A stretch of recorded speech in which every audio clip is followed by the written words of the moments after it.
a todos y todas. ¿Cómo se encuentran? Excelente, me encanta ese coro. Bueno, mi nombre es Primeria Barros. Quiero darle la bienvenida a este espacio que hemos acordado el día de hoy en el stand de nuestro hermoso departamento de La Guajira, quien está como departamento invitado aquí en la edición número 37 de la FILBO 2025.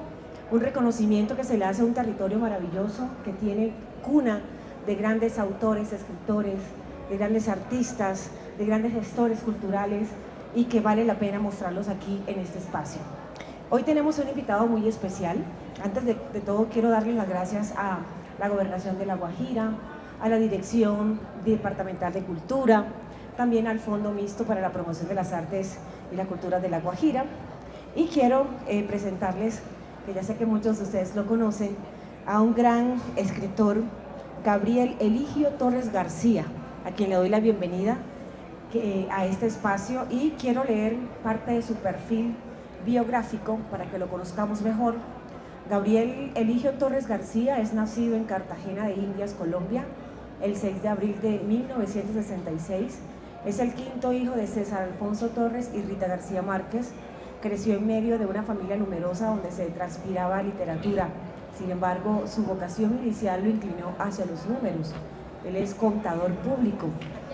Estudió 6 semestres de ingeniería, pero las circunstancias de la vida lo obligaron a desertar. Inició su vida laboral en el mundo financiero de los bancos, donde adquirió todo el conocimiento para convertirse en un contador público, y a principios del año 2000 pues se trasladó su residencia para la ciudad de Miami, Florida, y estando allá en medio de ráfagas de nostalgia por su tierra y su gente, se tropezó de frente con la literatura que trae inmersa en su sangre. Comenzó entonces escribiendo artículos, notas, anécdotas familiares, entre los que se encontraban entre los que se encontraban, vamos a continuar, Los hijos pródigos de Colombia, Un señor de bigotes vestido de blanco y La leyenda de un niño llamado Gabriel. Varios cuentos, como El último vals y Destinos cruzados. Luego de algunos años decidió reunir todas estas anécdotas familiares y convertirlas en un libro titulado La casa de los García Márquez. En el 2024 pues, se reescribió una novela que había perdido hacía casi 2 décadas antes, titulada Amores marcados por el destino, que es la que nos convoca aquí esta tarde para hacer y adentrarnos en esta hermosa obra que vamos a hacer recorrido con su creador, a ver de qué se trata, a dónde nos va a llevar y por supuesto para que ustedes puedan adquirirla acá en el stand del departamento de La Guajira. Están todas las obras expuestas por los autores guajiros. Entonces, Gabriel, nuevamente bienvenido, buenas tardes, ¿cómo estás? Buenas tardes, muchas gracias.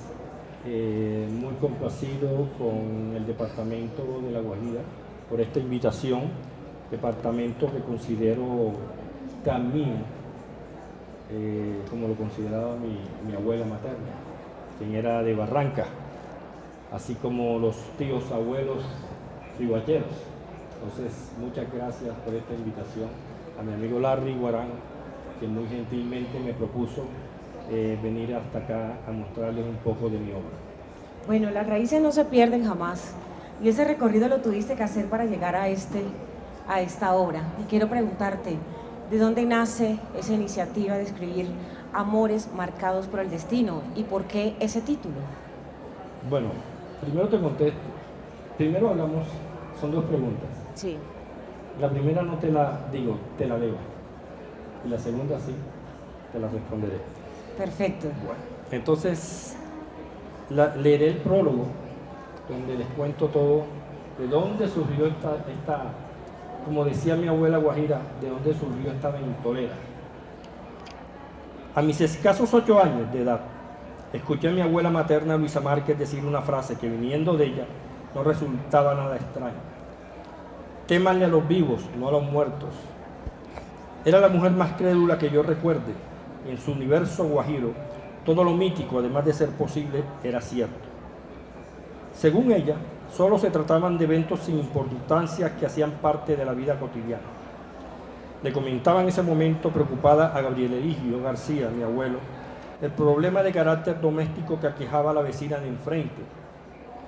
Durante los últimos meses, las empleadas salían despavoridas de esa casa dando gritos y afirmando haber visto a un fantasma por el patio en las mañanas, cuando les daba los buenos días o les pedía el desayuno.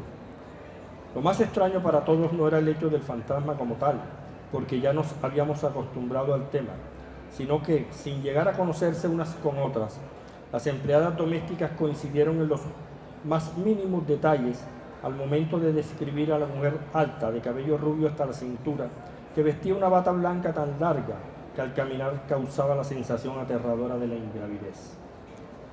Era la primera de muchas ocasiones en que escuché hablar de esa mujer a quien todos, con el tiempo, terminamos llamando la Mona. Pero nunca supe a ciencia cierta si era real o imaginaria, y llegué a pensar que podría tratarse de alguna broma hecha por los más jóvenes de la casa, porque a ninguno de los habitantes de esa vieja mansión republicana, o aquellos que la frecuentábamos casi a diario, se nos apareció jamás. Hasta un día, cuando me encontraba en la sala de esa casa viendo una pelea de boxeo con mis amigos de siempre, y uno de ellos se presentó acompañado por la empleada de turno para preguntarle cómo era la mujer que le pedía el desayuno todas las mañanas, mas se lo dejaba servir. Las expresiones de todos, excepto la de esta empleada, fueron de terror, y contrario a las anteriores, con la parsimonia propia de las abuelas y una serenidad sin límite que le daba la experiencia, se sentó en un taburete de cuero y, como quien evoca un recuerdo, fijó su mirada en un punto incierto y, tomando aire, comenzó desde allí a contar la historia que esa mujer le había estado narrando desde su llegada a la casa. 20 años después, en la distancia, mientras padecía el martirio sin prisa de los recuerdos, se me dio la ventolera de ser escritor, y la primera historia que vino a mi mente fue la de aquella mujer. La escribí casi de un tirón, a mano y en papeles sueltos que iba acumulando en mi escritorio. Sin embargo, cuando creí tenerla terminada, salió literalmente volando por los cielos de la Florida, porque un huracán de máxima categoría, luego de arrasar con media ciudad, irrumpió en mi apartamento, llevándose consigo muchas noches de recuerdos y nostalgias acumuladas.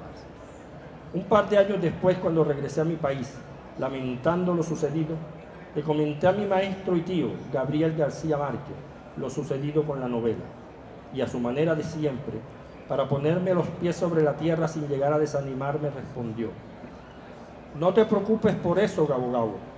Recuerda la frase de mi madre: lo mejor es lo que sucede.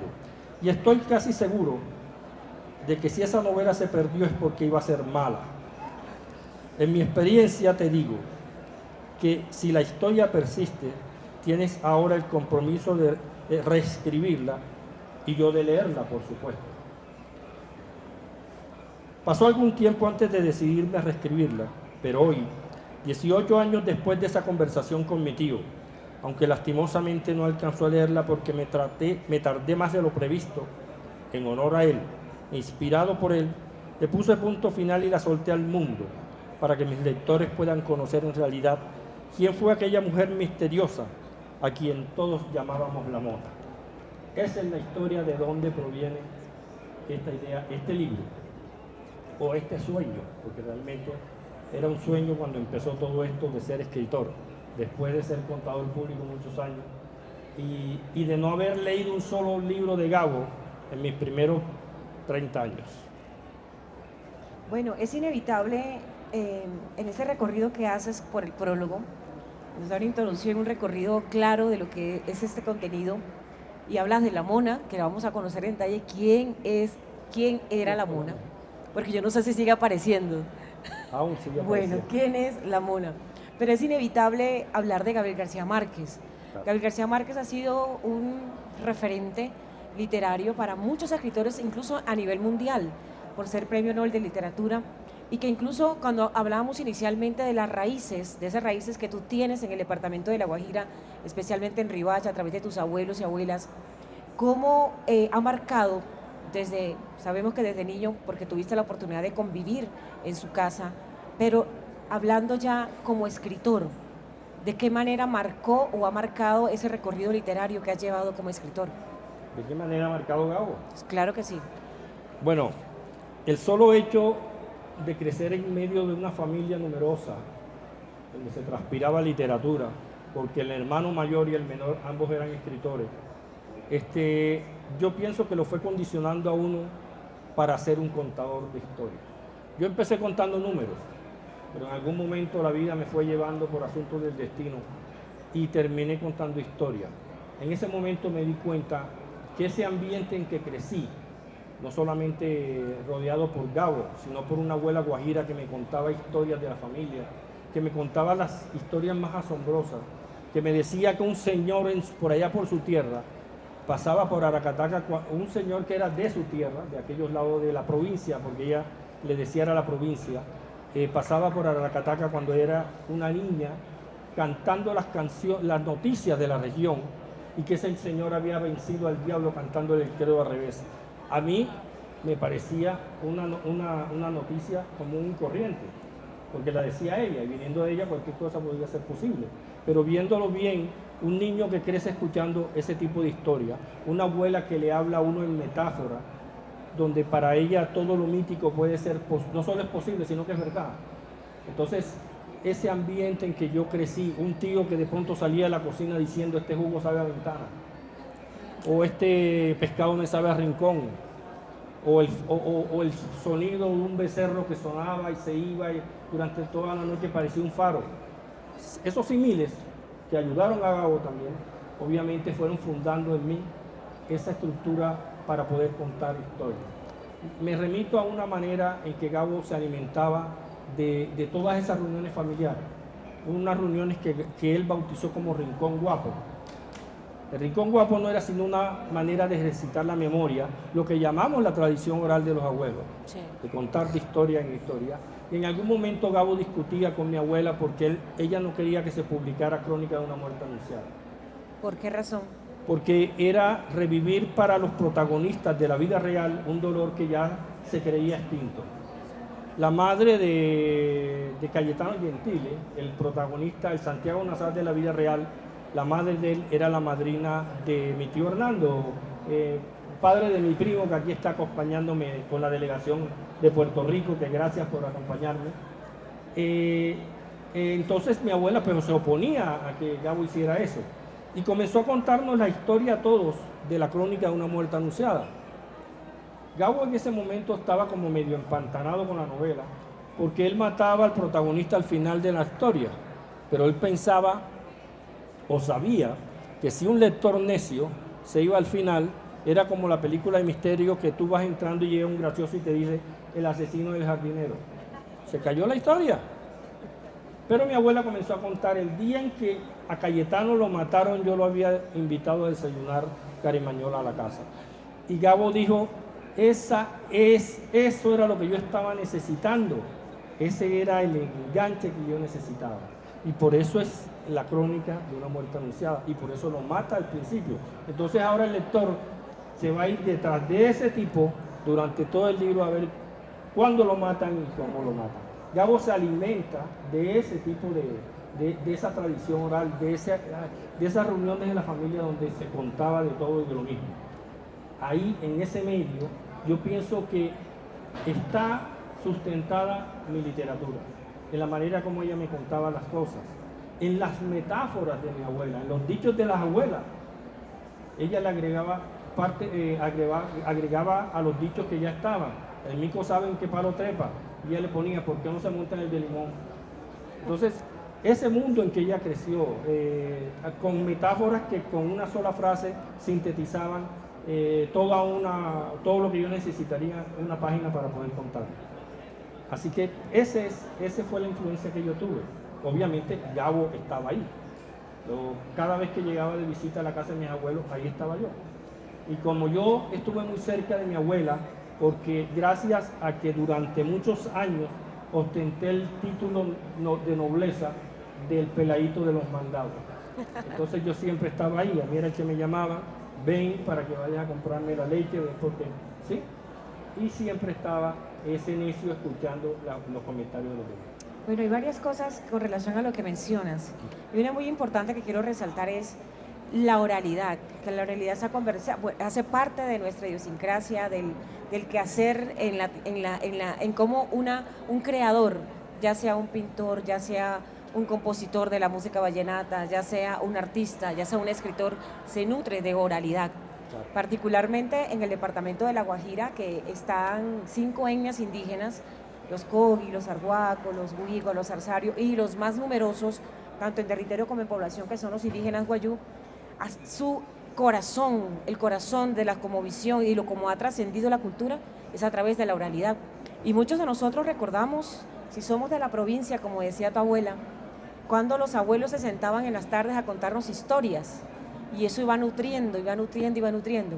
Pero quiero saber puntualmente, en todo ese ejercicio de vivencia que tuviste con tu abuela, y por supuesto en esa relación cercana con Gabriel García Márquez, ¿en qué momento tomas la decisión puntual de tomar una hoja, un lápiz y sentarte a escribir, y precisamente sobre la mona, sobre la historia? Bueno, antes de eso hay una historia que se las dejo para el jueves para verlos obligados a que vengan, porque ahí es donde nace la historia de por qué pasé de ser contadora. Pero bueno, un poco resumida, simplemente es que yo me voy a vivir a Estados Unidos, luego que me aburrí de todo lo que hacía acá. No había nada que me llenara. Las circunstancias se dieron y me fui a vivir a Estados Unidos. Estando allá, un cuñado me invita a un conversatorio sobre Gabriel García Márquez en la ciudad de Coral Gables, en el condado de Miami. Yo a un conversatorio, no, yo voy allá a dormirme, a mí eso no me gusta. Le dije que no, me negué completamente. Pero esa palabra destino está marcada en mis inicios como escritor. Pasaron 2 o 3 semanas, hubo un accidente en la vía rápida que me llevaba hasta la casa. Yo venía de trabajar, como todos los inmigrantes que llevábamos a Estados Unidos, pintando un centro comercial. Y me tocó desviarme por un accidente de una camioneta contra un camión cisterna de gasolina. Eso fue algo horrible. Y el desvío era por la ciudad de Coral Gables. Cuando yo me di cuenta, estaba en un semáforo en la esquina del auditorio, donde en ese momento debía estar empezando el conversatorio. No sé por qué, o al menos en ese momento no entendí por qué lo hice, pero doblé mi cabrilla, parqué, estacioné el auto y me ingresé. Todo el mundo muy bien vestido, era un sitio muy elegante, yo me siento de último en la fila, y una exposición muy buena de parte de un escritor que lo fueron llevando al tema donde habían tantos mitos sobre Gabo y tantas mentiras, que él comenzó a repetir lo que había escuchado de otros, que Gabo había sido abandonado con sus abuelos porque sus padres no tenían cómo mantenerlo, bueno, una serie de mentiras y de mitos que se crearon de Gabo. Este que está aquí con ese pánico escénico no era el que se iba a parar a refutar al que se suponía que sabía que estaba del otro lado. Ahora, yo todo vestido con mi ropa de obrero, mientras que todo el mundo vestido elegante, dije, no, yo no voy a cometer esa locura. Sin embargo, el destino vuelve y juega. El muchacho que pasa el micrófono me pide que le pase el micrófono a una señora que está sentada en la misma línea que yo. Y cuando yo tomo el micrófono me pongo de pie, sin pensarlo, y comienzo a refutar todo eso. Pero no había tanto pánico escénico entonces. No creas, sí lo había. Pero no sé qué me impulsó. Hoy en día creo que era que me tocaba, como decía mi abuela, el que le van a darle guarda. Y comencé a refutar todo eso. Los de seguridad llegaron, la gente me gritaba, me iban a sacar. Ya yo iba para afuera cuando el escritor pregunta, oye, entonces, ¿acaso tú eres escritor? Yo le dije, yo no le he escrito ni una carta a una novia. Yo no soy escritor. Y bueno, y me siguen sacando, y él me dijo, bueno, pero entonces, ¿qué te da el derecho para refutar mi ponencia? Yo le dije, el derecho que me da la sangre, porque usted está hablando de mis abuelos. Hoy en día ese señor es uno de mis grandes amigos literarios, lector del original del libro de la casa. Y él me decía, en ese momento, Gabriel, yo pensaba, tierra, trágame. ¿Yo qué hago? Esa noche me fui a la habitación donde dormía y recibí una llamada desde Cartagena, muy triste, que acababa de fallecer el menor de mis tíos. No tenía la manera de ir a despedirlo, entonces escribí una carta para que la leyeran en los funerales. Como yo nunca tuve esa formación literaria, no me atreví a enviarla, lo que había escrito, y se la envié a un periodista en Cartagena llamado Gustavo Tati, gran amigo. Y Gustavo me devuelve la llamada pidiéndome permiso para publicarlo en el periódico. A los 3 días me llama mi madre y me dice, oye, ¿y tú qué hiciste? Porque todo el mundo me felicita por mi hijo escritor. Y mándame la nota, que no la tengo, y me la mandó. Alguien se equivocó y dijo palabras para Eligio García Márquez, de parte de su sobrino, el escritor Gabriel Torres García. Ahí en ese momento ya yo estaba indignado un poco de todo lo que decían, pero también comencé a recordar todas las historias que me contaba mi abuela, que sus padres eran primos hermanos, que decían que iban a salir con cola de cerdo, el duelo de Medardo Pacheco con el coronel Nicolás Ricardo Márquez, que lo obligó a salir de Barranca Guajira. Bueno, ahí está la génesis de 100 años de soledad. Y cuando yo quiero ser escritor y digo, bueno, voy a ser escritor, ¿de quién más voy a aprender? Claro. Voy a aprender del que tengo a la mano. Me fue a una librería en Miami y pedí todos los libros de Gabo cronológicamente y los compré. Cuando iba a pagar, el dueño se me acerca y me dice, muéstrame tu ID. Se lo muestro, el nombre y el apellido. Y dice, con este nombre, Gabriel Eligio, tú tienes que ser algo de Gabo. Elige sobrino. Bueno, yo soy apellido Daconte de Aracataca. Que un librero en Miami sea de Aracataca y sea el que me venda los libros de Gabo. ¿No le parece como vainas de Macondo? Aparece otra vez la palabra destino. Ahí está el destino. Ya para ese entonces empecé a recordar eventos de la familia, recuerdos de cuando conocí a Gabriel García Márquez. Ese se titula Un señor de bigotes vestido de blanco. Y narra el momento en que yo llegué de patear pelota con el resto de primos. Imagínate, si eran 15 tíos, ¿cuántos primos éramos en vacaciones? Y fuimos donde la abuela a buscar una bebida de cualquier cosa que la abuela le puso un nombre que nunca supimos de dónde lo sacó. Le decía chuculia. Fuimos a buscar la famosa chuculia y la abuela dijo, no vayan a la sala a molestar, que haya visita. Pero como este nieto no hacía caso, me fui a unos calados que dividían el comedor de la sala y vi a un señor de bigote vestido de blanco tomándose un vaso de chuculia y he dicho, vea usted tanta bulla por ese viejo. Mi abuela parece que hubiera adivinado lo que me iba a decir. Dijo, silencio, que ese es su tío Gabo. Ahí conocí yo a Gabriel García Márquez. Qué bonita historia y que nos da como que también la potestad de vivirla contigo cuando la cuentas, y ese es el poder de contar las historias. Así es. No todo el mundo tiene esa habilidad de atraer y de transformar de alguna manera y conectar a las personas a través de la historia que ha pasado ya muchos años y que la viviste desde niño. Pero hablando específicamente de amores marcados por el destino, yo quiero conocer a la Mona. Ustedes también quieren conocer a la Mona. ¿Quién es la Mona y por qué aparece en este libro de amores marcados por el destino? Bueno, la Mona es un homenaje, primero que todo, a la fuerza del amor. El amor mueve el mundo. Y obviamente, como símbolo del amor, es un homenaje a la mujer. ¿Quién es la Mona? Los invito a que lean el libro. Pero les adelanto un poco. La historia es la del fantasma, pero es una historia de amor que se desarrolla en la Cartagena del siglo XVI entre un español que se vuelve loco por una africana y antes de perderla en una subasta la compra por su peso en oro. De ahí nace una niña que nace entre dos mundos, que al final terminó no siendo de ninguno de los dos mundos, rubia, pero con todas las costumbres africanas. Y ahí se desarrolla una historia que se las dejo ahí, como decía Diomedes. Les voy a contar más bien por qué amores y por qué destino. Sí, te iba a consultar eso, porque has mencionado mucho la palabra destino. Ya nos contaste que, pues, de alguna manera determinas o atribuyes a que fue el destino el que te hizo escritor, no solamente el que vengas de una familia de grandes escritores, en especial Gabriel García Márquez, pero también allí se asume un reto grande, porque el referente te deja un camino largo también por llenar, y quisiéramos saber en qué momento sentiste esa presión y por qué entra allí también amores. El hecho de tener el apellido García Márquez, para mí, más que beneficio, representa una responsabilidad muy grande. Sí. Yo no puedo salir hoy escribiendo una cosa o publicando una cosa medianamente mala.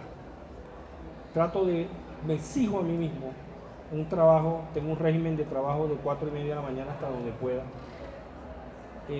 precisamente porque fui consciente de que si yo me metía en este mundo, ya viendo Gabo recorrido el camino y no solo haberlo hecho, llegar hasta donde llegó, con un camino recorrido por dos de mis tíos, Gabriel José y Eligio Gabriel, que por aquí nos acompaña la viuda de Eligio. Gracias, Miriam, por venir. Con ese camino recorrido de ellos, yo no podía salir con cualquier cosa. Yo tengo que hacer algo medianamente bien hecho, por lo menos, porque el nivel que alcanzó Gabo y el haber recorrido ese camino me daba un parámetro bastante alto para hacer. ¿Por qué destino? ¿Por qué esa palabra destino? ¿Y por qué amor? Realmente, como les decía, es un honor, o sea, un homenaje a ese poder del amor que es capaz de unir a dos mundos tan diferentes como contradictorios, el de un español y un africano. Pero también es la historia que tengo con mi esposa. La familia, el coronel Nicolás Márquez en Aracataca tenía un gran amigo que era, creo que fue alcalde y era el odontólogo del pueblo, Guillermo Baena. Dicen que Guillermo Baena tenía una hija que en algún momento se sospechó que tuvo algo con un hijo del Nicolás Márquez. Ahí se ve la unión entre las dos familias. Luego pasaron los años y la familia ya García Márquez como tal se viene a vivir a Cartagena después de haber recorrido casi toda la costa. Y al final de varias casas van a vivir a una calle donde en esa calle hay una tienda y la dueña de la tienda es nieta de Guillermo Baena, es sobrina de Guillermo Baena. Tenía unas hijas, de las cuales, bueno, ya Miriam sabe esa historia tanto como yo, que Eligio Gabriel andaba como medio enamorado de una de ellas, pero era una época de jóvenes y eso nunca se dio. Segunda vez que se encuentra en la familia. Luego una nieta de Gladys Baena, pasados los años, lleva a estudiar a su casa a un compañero de la universidad. Ella tenía su novio, él tenía una novia, ahí no había posibilidad de nada. Sin embargo, el destino vuelve y juega, se movieron las fichas y después de 30 años estoy casado con la nieta de Gladys Baena. Esa es la historia de por qué amor y por qué destino. Es un homenaje a la historia y de alguna manera a mi esposa también. Bueno, excelente. Qué bonito conocer esa historia.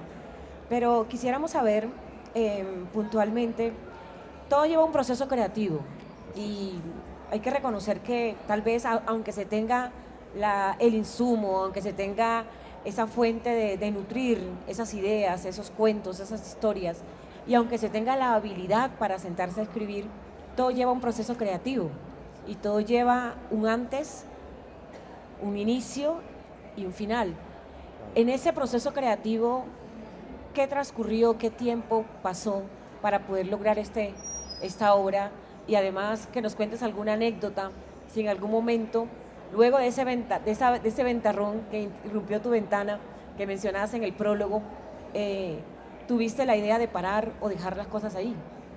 Bueno, mira, en Miami, pues obviamente ya había comenzado, mandaba notas periodísticas al periódico El Nuevo Herald, algunas al periódico de Cartagena, y seguí, pues, comencé como ese proceso a estudiar, a ir escribiendo y estudiando, con un régimen de trabajo. Había momentos en que yo decía, ¿yo qué estoy haciendo? Esto que escribí sí estará bueno, la gente se irá a reír de mí.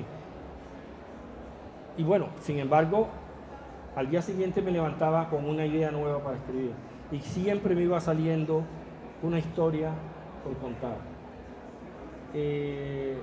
Hago un paréntesis dentro de la historia, un cuento que antes de venir acabo de terminar de reescribirlo. Estoy reescribiendo los cuentos que se me perdieron. Y ese cuento habla de mi primer amor platónico. ¿Se puede saber quién era? Una amiga de Cartagena, vivía en Turbaco, tenía 15 años, yo tenía 13, pero por allá uno la ve lejana, nadie me puede decir que nunca vivió ese amor platónico, porque entonces no vivió. Y bueno, el día de sus 15 años fue a Cartagena a peinarse. Para los que no conocen, Turbaco es una loma, está encima de una loma, es un pueblo. Ese día ella vino a peinarse a Cartagena, a almorzar donde una tía, y antes de irse, pues obviamente yo la saludé, me dijo, mira que vayas a mi fiesta, mira que yo era el niñito para ella. obviamente 3 años menos o algo así. Y cuando iba subiendo la loma de Turbaco venía bajando una tractomula sin freno. Decían que ella y las novias se encontraban, ella y las amigas, perdón, se encontraban con los novios en el traspatio de la casa de ella. Y decían que ella el día anterior había estado con el novio en el traspatio de la casa. Cuando ella muere, el mástil de madera se le incrustó aquí y le salió acá. Pero la cara le quedó intacta. Los que alcanzaron a verla en el cajón antes que el papá sellara el cajón, decían que tenía su cara intacta y una expresión de sonrisa, de felicidad. Entonces yo termino el cuento diciendo que ella, ese semblante de felicidad se debía a que el día anterior, bajo la luna y las estrellas, en el traspatio de su casa, había logrado bailar con el amor de su vida su último vals. Así se llama el cuento, el último vals. Entonces cada historia, cada suceso que yo viví, me fue marcando una manera para poder crear la historia. Yo pienso que ese proceso se da siempre en el entorno. Gabo escribió sobre todo lo que lo rodeaba, de ahí salieron todos esos personajes. Cuando regreso de Estados Unidos a Colombia, obviamente tenía que salir a ganarme la vida. Comencé a mermar un poco la literatura. Me alejé un tiempo de la literatura. Me olvidé de la literatura. La casa de los García Márquez quedó solamente escueta en todos esos artículos que había escrito y con la idea de llevarlas a capítulos para hacer la historia familiar. Pero no tenía idea en ese momento cómo enfocar la historia. La novela se había quedado volando por los cielos de la Florida y los cuentos. Comencé a trabajar y pasó el tiempo. Llegué en el 2007 llegué a Colombia. Y un día de diciembre de 2017 me dicen en la empresa donde trabajo, no hay más trabajo para ti. Como quien dice, el destino te dice, ajá, ¿qué está pasando? ¿A dónde cogiste? Mis hijos ya están grandes y mis hijos son los primeros que me dicen, papá, lo que escribe nos gusta, vamos a hacer algo. Cualquier cosa que necesite nosotros metemos el hombro. Siéntate a escribir. Cogí todos mis ahorros y se los di a mi esposa y me senté a escribir durante 2018, 2019, finales del 2019, casi 2 años, escribiendo La Casa de los García Márquez. Recuerdo que cuando terminé, y muchos sabrán la historia de 100 años de soledad y lo que decía Mercedes, me ocurrieron tantas cosas similares a la de Gabo con eso. Yo viví en ese momento lo que era escribir sin saber que no había pagado el arriendo durante 3 meses. Y cuando terminé, mi esposa me llevó a la nevera y me abrió la nevera y me dice, así debía ser la nevera de Gabo y Mercedes cuando Gabo terminó 100 años de soledad. Entonces, ya para ese momento yo no tenía manera de parar. Ya ahí sí no había forma. Terminé, le hice un homenaje a los que nosotros le llamábamos los ilustres desconocidos. Por eso es que en cada capítulo de La Casa de los García Márquez encontrarás a uno de los tíos, incluyendo a Gabo. Y ahí retomé otra vez el proceso. Entonces, para poder escribir la novela, ya después de haber publicado La Casa, con esa disciplina, ya yo me había impuesto una disciplina. 4:30 de la mañana, 5 estoy en el computador con un vaso de café y se puede caer el mundo. Pero una vez me meto en la historia, hasta me preguntan cosas y yo respondo y después me dicen, es que tú me dijiste, yo no sé qué me preguntaste, porque estoy metido en el proceso de creación. Llegué a un punto tal que cuando estaba escribiendo el último capítulo de este libro, me distraje tanto o me metí tanto en la historia que yo soy diabético. Me senté a las 5 de la mañana y a las 3 de la tarde me acordé que no había almorzado. Di 3 pasos y se me fue el mundo. Claro, tenía el azúcar en 30 y pico, algo así. Me metí en la historia de tal forma. Yo pienso que como dirían los románticos, eso es lo que se le llama inspiración. Y como Gabo decía, es lo más parecido a Levitar. Entonces ahí sí, ya retomé, ahora sí en serio, con todo lo que había aprendido, todo lo que había leído de Juan Rulfo, de Gabo, de Vargas Llosa, de todo lo que... Comencé a estudiar prácticamente una carrera de literatura empíricamente, ¿no? A mi manera. Y eso me dio el pie para decir, no quiero hacer más nada en la vida. Por primera vez encontré un oficio que me apasiona, que puedo estar muy cansado, pero si se me ocurre una idea a las 3 de la mañana me siento y la escribo. Bueno, la verdad que uno queda un poco inspirado, porque uno dice, bueno, ¿será que ese, esa habilidad la tenemos todas ocultas, la tenemos todos ahí, como dormidita, y hay que explorarla, o hay que hacer un proceso de nutrirse en todo sentido para poder plasmar historias, narrativas, cuentos, poesía, todo lo que implica de alguna manera poner parte de ti mismo en una historia. ¿Cuál crees tú que es la huella que te dejó de manera personal el proceso creativo de Amores marcado por el destino? La huella que me dejó como tal es nada es imposible. Cuando yo empecé a reescribir la novela, yo decía, ¿será que yo y qué hago? ¿Qué invento? ¿Qué me invento? La historia la tenía en la cabeza, un fantasma que salía enfrente de mi casa, siempre, la idea de que era la vida de un fantasma en la Cartagena del siglo XVI, pues sí estaba, pero los detalles,